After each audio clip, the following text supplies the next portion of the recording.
Previously on Painters Guild. We don't know what's in here. We don't know what's facing us. A Swamp Siren. I just call her Sheila. Okay, ready, set, go. So excited. I wonder if this is different than when the pioneers first started painting minis.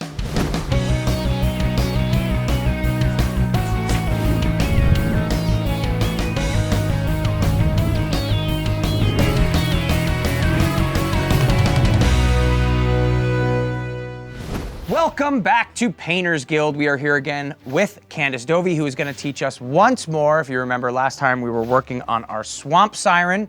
We're going to work on that yet again. We finished last time with the base coat and the wash, so we're going to jump into some highlighting. And this entire episode is going to be about making the Swamp Siren ready for the ball and just be good to go. So you ready to help? Yes. So what are we doing next? Okay, so now we're moving on to highlighting. Okay. So now highlighting is basically getting the parts where light would hit your model. Okay.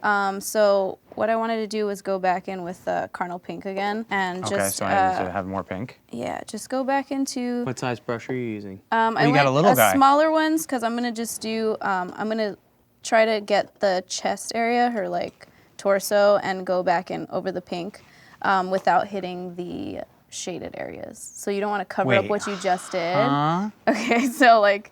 You want to just go over and like paint the pink again so that it's now lighter because we put the wash so it had darkened up. And you don't want to hit the shaded areas because you don't want to erase everything that you just did. Right. But it's just going to make it pop more and give it more contrast. And we're all about the pops here, yeah, it's all about popping your model. Hashtag popping your model. Popping your model. That's a thing.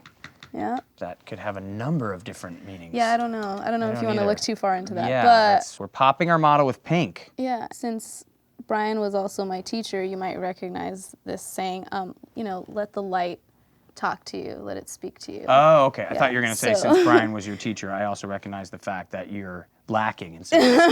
I'm kidding. He's the best. Yeah, he's great. So just... You're like, well, he's great. He's great. No, he is. So you want to just go in and like... Now, are you painting just every kind of area? Yeah, where all the pink parts, anywhere where that's like protruding and where if the light, like the sun was shining down on her, light would be reflecting off of these parts.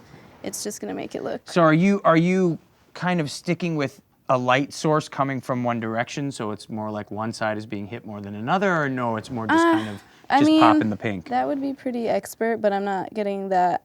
Detailed? Yeah. You know who often gets really detailed? Walker, Texas Ranger. We talked about that a lot last season, and I think it's something we need to bring back. I've heard the name, but I've never actually... Do you know the show I'm talking about, though? I'm going to go look that up when I get home. You really should. Look up Walker, Texas Ranger. It's so sad. What is it about? It's about Walker. He's a Texas his Ranger. name? It's kind of in the title. What's it about? Okay. Is that his name? Yes, that's his name. He's Walker. It's Chuck Norris. Do you know who Chuck Norris is? Yeah. Okay, so you know who Chuck Norris is. Yes. Sir Charles. Yeah, I'm not okay. Just making sure we all know that. Yeah. Yeah, we knighted him. All right. So are you just kind of hitting little spots? Okay, little spots here or there. Yeah, just go over the pink parts. And it'll just... Like the purple pink parts. Yeah, the purple pink parts. Well, not the dark purple pink parts. Right. This is So real that easy 3 to times understand. fast, yeah. And now I'm thinking about it. Kind of looks like abs a little bit. Yeah, it does. Well, she's in shape. Yeah. The swamp, just because you live in a swamp doesn't mean you don't want it. I just saw that. I saw you caught me. I caught you. You're eating your paint I again. know, well, because my brush, the bristles start like spreading out. You don't have to make excuses for liking to eat paint. It's all right. It's not about eating the Some people like to eat paint. It's about putting the brush back into like a Sure point. it is. Did and you it's eat just paste the as a kid? fastest, easiest way. I Be did honest. not eat paste. Be honest. I didn't. I don't necessarily believe you. Yeah, it's probably not the healthiest way to get your brush back to a point, but... By eating the paint? But no. but they make a great paint, but I'm guessing it's not... It's easy and fast, and it does what it needs to do, so I do it. How much paint you Not think you've gonna eaten lie. over the years? Not that much. It's like on, these be honest. models are very small. It doesn't take that much paint. That's your Couple excuse for specks everything, here isn't and it? there. Yeah, occasionally I'll eat some paint. Someday they're just going to find you in some closet somewhere, just pink paint coming out, just going, "Don't judge me!" That's going to be you. I'm going to add it to my hobbies. Telling you, be careful. It's a slippery slope. Today you are just licking an occasional brush. Tomorrow you are on the streets Huffing silver paint. I've seen it on cops. Don't judge me. We all have See, our there you vices. go. Don't judge me. Don't judge me. Are you gonna do the back as well? Yeah, yes. Okay. You wanna, yes. Don't forget the back, because then you're gonna turn it around. She's not gonna look as good. Are you gonna go up the arm as well, like the kind of the wrinkles up the arm? Yeah, definitely. How's this look so far? That looks really, really good. Yeah. Yeah. That's great. So yeah, so to keep doing her, it's like a breastplate almost, Right. like kind of go around like all the edges. Yeah. Okay. It's good. Copy that. I think I've had my fill for now. Have you? We'll see. Because you know I'm gonna judge you if you do it again. That's why you I've haven't been done sneaking it. That's the Have first you? one. Have you yeah, done it? that's You've the first done it one you before? caught me. I did. That's awesome. sure I You did. realize the cameras are catching you every time, right? Yeah. Love that. Are you gonna highlight anything on the like the head, like the crown area? Yeah, definitely. All the sections, we're gonna do the head. We're gonna go in on the tentacles too. Ooh, we're gonna tentacle it up as well. Yeah, tentacle it up. Now the nerves come back. Now when you're doing the little. The detail tiny- parts. the This tiny is little like detail the work. fun part. This is where Yeah, this is definitely you're fun. gonna go in and put your fine touches on it, and you can have fun and make it look really cool. And this is where it's gonna look different. You put your own mark on it. Like Right, yours right, is right. not gonna look the same exact as mine. Right, and right. That's okay, and that's what makes it fun and exciting because everybody's different. That is fun and exciting. You just made it fun and exciting again. You didn't. It's horribly, horribly disconcerting, and I have Are you pain- incredible you're anxiety pained right now. as I do this. You'll be fine. You're fine. You're fine. You're fine. You know what? I think this is a perfect time to cut to Brian for our pro tip of the day. Take it away, Brian. Will, the number one question I get asked in every class I teach is how to do eyes. The easiest way to do eyes is to base coat your eye socket black. Throw a splotch of white to cover the eyeball. It's completely okay to mess up and make a ragged white blotch. Simply go back and clean up the shape with black. To make the pupil, take the smallest brush you have, put just a dot of black into the center. But here's the trick. If you put a little ball of black paint on the tip of your brush, you don't even have to touch the tip of your brush to the mini. The ball of paint runs right off in a perfect circle. Be kind to yourself. Eyes can take a dozen times or more to get just right. Back to you, Will. I know we should be talking now, but this is the part that's so nerve-wracking. I know, this is a hard part to talk through because it's the little highlight spots are so tiny. You just want to be like, hold your breath almost while you're painting. Not almost. I think I didn't breathe all last season. I don't think I did any breathing because it's so crazy. I feel like you don't even need to do too much because the wash kind of does a lot for you. So what do you do when you get a little, again, trying to use an industry term, a fistoikel on What? the edge of your brush where it's like a little, Oh yeah, where you just want I'm having the that tip? problem too. Just the tip. Yeah, so you, Okay, so you set that up. It was so I didn't say so anything. easy. Really? Really? Yeah. Okay. So that's you can wipe it off with your towel, and then that's also when I lick it. But you don't want to learn bad habits. Just wipe it off with your towel. And oh, don't go worry. back in You're and- not going to teach me to eat paint. I can promise you that. It's just about setting your brush back up to That's where what it it needs is. to be. That's the only reason she's doing it. Yeah. I've noticed that's kind of an industry standard thing. I've had a lot of it? teachers that just sit here like, hey, what are you doing? Okay, wet your brush. Yeah. Oh, nerve-wracking. Yeah, I feel you. Have you done her arm yet? That part's kind of strange. No, I just did the face mask. Oh, nice. I don't even think I did that yet. See, that's Cool. why it's nerve-wracking, is because I'm doing her mask. And it's an important mask. It was inherited from her grandmother, Caroline. Oh, Caroline. Yeah. I've heard of her. You have not. I have. She has a reputation about her. Wow. Poor Caroline. So which parts are you doing on the arm? I was kind of winging it. I was No just pun doing intended. a few stripes. I don't know if you can see. Just like a few on the top, just to kind of give it something. like muscular kind Yeah. of like, okay. But that's a glove she's wearing. Yeah. But You're ruining the the glove. design on the glove. I don't know. It could be like whatever you want, really. Just makes it look cool. It's so just nerve-wracking. Are you nervous? Well, because you just want to hit the little spots, you know? Yeah. just want to set it all up. Don't hold your breath for too long, pass out. I know. You get lightheaded. I've noticed that Brian is a big fan of the pink and purple models. He likes the purple washes, doesn't he? I can agree with him on that. Yeah. I'm very attracted to the pink and purple. Yeah? Yeah. Good combo? Mm-hmm. Pink, purple, black, grays, or anything with like blood and guts too. That's fun. Wow. Yeah. So your favorite part of any RPG is the battle stuff? No, like scary stuff. Okay. Yeah, like gory, scary. Okay, so What are we doing? I want to move on to the tentacles. Well, you know, before we move on to the tentacles, I had a chance last week to talk to somebody from Privateer Press who actually did these minis. Nice. And we're going to see what that was like, because he's going to walk us through what it was like to actually create some of these. It's very, very cool. So check this out. Thanks, me. Man, I get younger every time I see myself. So we're here now, and we are going to be talking with Dallas Kemp from Privateer Press. We're very excited about this interview. Thanks for coming on to Painters Guild. How you doing? I'm doing super good. How are you doing? We're doing well, thank you so much. Now, Dallas, tell us a little bit about what you do for Privateer Press. My job is a very unique job. I'm the studio manager at Privateer Press. So basically what that means is I kind of guide the painters. We have a terrain maker, so I guide the terrain maker. Our engineers.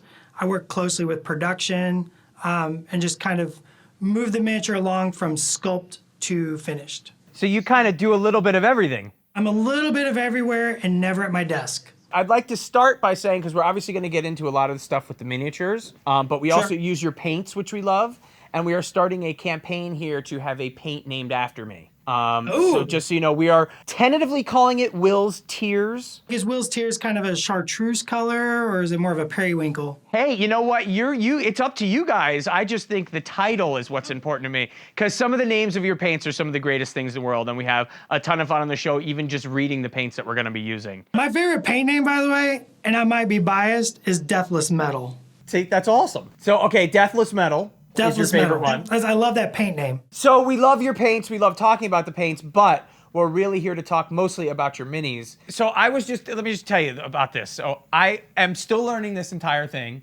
And so I like to know what I'm doing before I go in, so at least I can use the one skill I have, which is weeping on myself, to get ready to paint one of the minis. That's useful in many different places too. Exactly, but at least I know normally, hey, here's the mini you're gonna be painted. But no, Privateer Press has come up with the most wonderful thing in the world, which is secret boxed minis that you get every Get a month. little box. They handed me this box, and I went to open it, and they went, no, you don't get to open that yet. You don't find out what you're painting until you're actually sitting down to paint it. So where did you guys come up with this concept of the mystery box every month? Matt Wilson, our owner and creative director, right? He had this idea, he had this dream and this goal. Every month, you pay a little bit of money, and you're going to get a miniature show up right to your door. And they're all fun, right? It's like plays on words or plays on an idea or a topic or a trope. So we started, ours was the Swamp Siren. Which is awesome. Now, is it true that you guys only make a certain number of those and then you destroy the model? Oh, yeah. Like there's, we fill the subscriptions, right? And once those go out the door, we destroy the models or we destroy the molds. So the first one was entombed in concrete. So we took the molds and actually put them inside of concrete and made a concrete tomb for it, so it can never be used again. We did one where we bandsawed it up. And we got some other ideas coming in the future for future mold destruction videos. So now what's more fun to come up with, the actual mini idea or the way to destroy it? I have a thing called the P3 weathering widget, and it might just be a chainsaw painted black, whatever. So the destruction of molds is very much in my wheelhouse. Now, how do you guys come up with your ideas for what the mini is going to be every month? You know, it's one of those processes, right? It's usually pretty collaborative. I have to imagine some of those concept meetings are pretty fun. The whole thing is like the whole process is a lot of fun, right? Just like coming up with a name and we love puns. I noticed by the way you name your paints. Oh yeah. Oh gosh. The upcoming Bloody Bradigan Pit, right? It's just a play on the name. So it's just having fun with those names, having fun with the concept of a character. like the Swamp Siren. What if this swamp creature was a siren-like monster that lured you into the swamp? It's all just ideas of just, what we think would be cool. Of the mystery box that has come out so far, what's your favorite one of those? Probably Ashes to Ashland. That name is more of a concept that represents her character, right, and her backstory. And we've turned that whole thing into a physical representation in miniature form. That's really cool. So how long does it normally take you guys to come up with one of these ideas? I mean, you just sit down and throw out 10 ideas? Or is it like one meeting, you get an idea, and you go from there? I mean, it's just nonstop, right? It's just like, you just come up with a pun, and it's just like another pun, and you just build another pun, and you build another pun, and you build another pun, and then finally one just sticks, right? Is there anything coming out that you would like to tell us about? Anything that maybe is a bit of the QT that you'd like to let our audience know about? Man, I'm super stoked for, we have a new faction coming, and it's going to come out at Lock and Load next year. Okay. Lock and Load is our personal convention, right? We have it here in Seattle. We put it on, and it's just privateer press for days. So we're dropping a brand new faction for War Machine Hordes called Golden Crucible, and man, I am super stoked for those miniatures. Like, do you like rocket men? Sure. Like dudes in like jetpacks and like flight suits? Yeah, like the old school leather jackets, flight goggles. Yeah, Do you like alchemical mad geniuses? Always. Golden Crucible. So right up my wheelhouse, so that's what I'm super excited about right now. When are you expecting to see those? June, July, whenever Lock and Load is. That is awesome. So we got some incredible things to look forward to then. And more in the future, things I'm not allowed to talk about, or marketing will come in and take me up. Well, thank you again so much, Dallas Kemp, for coming out from Privateer Press and telling us about all this stuff. Thank you again for supporting the show and sending us all the stuff you did. We couldn't have done it without you guys. Your stuff is fantastic. We use it all the time. You're making me feel good. You're welcome anytime. Thank you again for joining us. And we are going to go back to that wonderfully handsome man with the tiny little beard who hosts our show. See? Pretty cool, right? So now we're going to move on to highlighting, right? Mm-hmm. Sweet. Let's do it. So for the tentacles, we have the purple. We don't have like a lighter purple here. So the easiest thing to do is just mix and make our we're mixing paint. paint. We're going to mix paint. So we're just going to grab our purple that we used before and just stick your brush in just like we did. Okay. And just put a little Should I do it where the purple was last time, or should I use a new I'm using a new little cubby? Yeah, a new cubby, because if we want to do regular purple, we can use the old one. Okay. But for this is going to be a whole new color, so use a whole new cubby. Okay. And what are we mixing it So with? I want to mix it with the pink and see what that gives us. The carnal pink. Yes. So we'll do pink and purple. Now, how do you know how much paint to actually use to mix? We are just going to eyeball it. Okay, so just a little bit at first. Just a little bit at a time, yeah, and then see what color it gives you, and then if you want it lighter or a different color, just keep going. So hopefully this lightens it up. Oh, look at that. Yeah, so see, now we have like a lighter lavender color, and we can go over and highlight our tentacles. And since our tentacles are, there's not much texture on them, we can go in and create our own freehand fun design on it. Does that look okay? Yeah, that's perfect. All right, cool. Okay, so just wash your brush off again.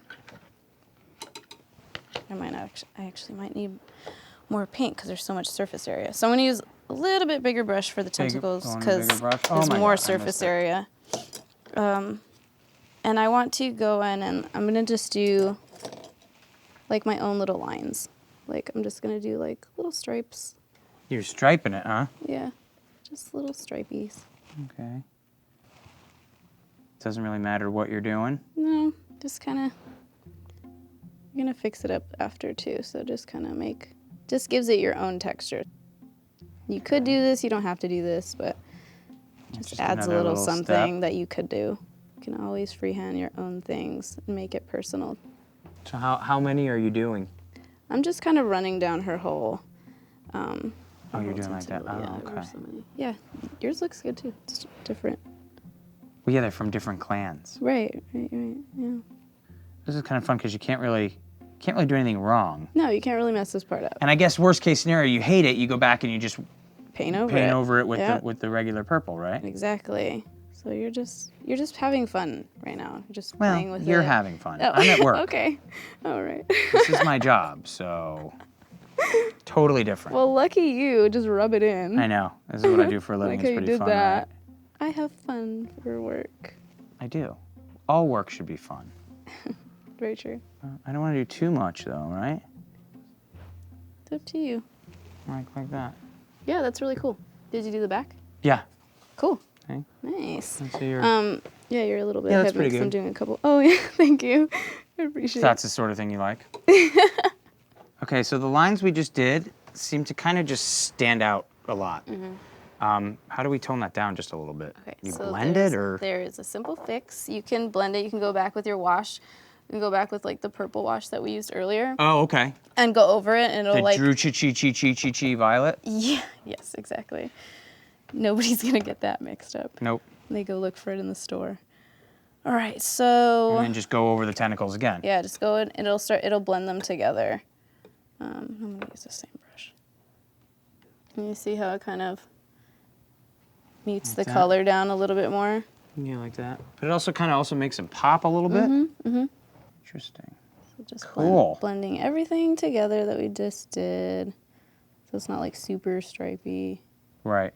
And then I mean, you can always go back, and it's one of those things where you can go back, you can highlight again, do wash again, like as many times you want to highlight things. You want to do. You could either go in with like an even lighter purple, after, do like an underline Yeah, the you could stripes just you just did. keep going, You right? can just keep going I as also much took as you the want to lighter do. purple we did and went back up to the top and did more stuff up here. Yeah, see, that's cool. Kind of the lighter purple stuff. Nice. Yeah, you just play with it. So this is like, that's kind of it. Well, I mean, other than kind of playing a little bit, we're done, right? Can we check these out? What do you think? Yeah. Yours is going to be better than mine, but No, still. they're just different. Let's go. What Not about too the back? bad. Pretty cool. Check out the back. Nice. Digging that. That's really cool. This has been great. Well, thank you so much for coming and helping us out. You've helped us with, kind of from beginning to end. We had no idea what we were going to paint. Yeah, this So, was a big mystery. It was a cool mystery. It was getting to discover it from opening the box to final product, which is pretty cool, and couldn't have done it without you. So, Candace Dovie, Well, I'm happy to thank be you here. Thanks for having for me. coming. It has been a wonderful time, and join us next week when we're going to have a new master painter come on and teach us while we paint an orc. It's going to be very, very cool. So, yeah, come on back, and remember, every great masterpiece started with a single brushstroke. Thanks, guys. Yeah, yours is all right.